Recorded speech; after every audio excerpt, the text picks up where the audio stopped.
Kenapa selama ini doa-doa kita kadang kurang terkabul? Perasaan kita begitu.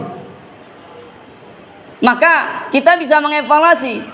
Coba kita cek, mungkin maksiat kita banyak. Maksiat kita sudah sangat berkurang. Mungkin niat kita kurang lurus. Niat kita sudah lurus. Mungkin kita jarang mendoakan orang lain dan kita hanya fokus mendoakan diri kita dan keluarga kita sendiri. Bagaimana cara mendoakan orang lain? Gampang. Setiap kita lihat orang, doakan kebaikan untuk dia. Meskipun kita tidak kenal. Kenapa? Ini cara yang jitu agar doa kita mudah dikabulkan oleh Allah. Baginda Nabi menyampaikan, "Ma min abdin muslimin yad'u li akhihi bi dhahril ghaib illa qalal malaku walaka bimithlin." Tidak ada seorang mukmin, seorang muslim yang mendoakan orang lain dan orang lain yang didoakan itu nggak tahu bahwa dia sedang didoakan. Illa qalal malaku walaka bimithlin, kecuali datanglah seorang malaikat mengatakan walaka bimithlin, engkau juga dapat bagian yang sama. Masya Allah. Jadi ternyata ini rahasianya. Nabi sudah kasih rahasia. Kalau kita berdoa, doa kita mungkin agak sulit karena banyak kita dosa, maka doakan orang lain sebanyak mungkin. Di dalam hati kita Allah tahu, tidak perlu diucap pun Allah tahu.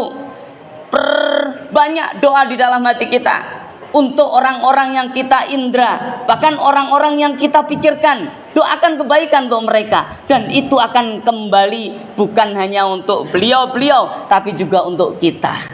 Hadirin asyadukumullah. Yang kedua, khatib menawarkan agar ada evaluasi Ramadan kita. Jangan sampai Ramadan beberapa hari ke depan ini sama saja dengan Ramadan tahun-tahun lalu. Tidak ada beda. Harus kita seriusi pemanfaatannya dengan baik. Salah satunya dengan melihat ibadah-ibadah kita. Kalau kita hanya taraweh kurang. Coba Ramadan ini kita niatkan untuk menambah ibadah-ibadah itu setelah taraweh dengan apa? Dengan sholat taubat misalnya 2 rakaat. Hadis Nabi, sunnah Nabi dikabarkan kepada kita. Bagi orang-orang yang berdosa ataupun merasa baru melakukan dosa atau banyak dosa yang kita miliki, maka segera sholat 2 rakaat sholat taubat. Kemudian sholat tasbih. Kenapa? Karena baginda Nabi pernah menyampaikan sholat tasbih itu caranya seperti ini.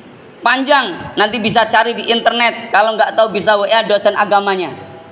Bisa tanya ustadz, bisa cari literatur banyak sekali bagaimana kaifiyah tata cara sholat tasbih.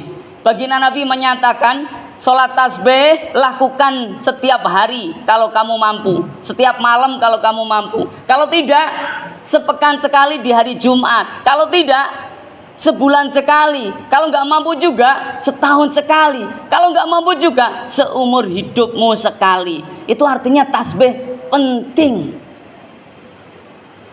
Yang ketiga, ayolah hadirun, setelah tobat tasbih sholat hajat. Minta kepada Allah. Bukan hanya di bulan Ramadan besok.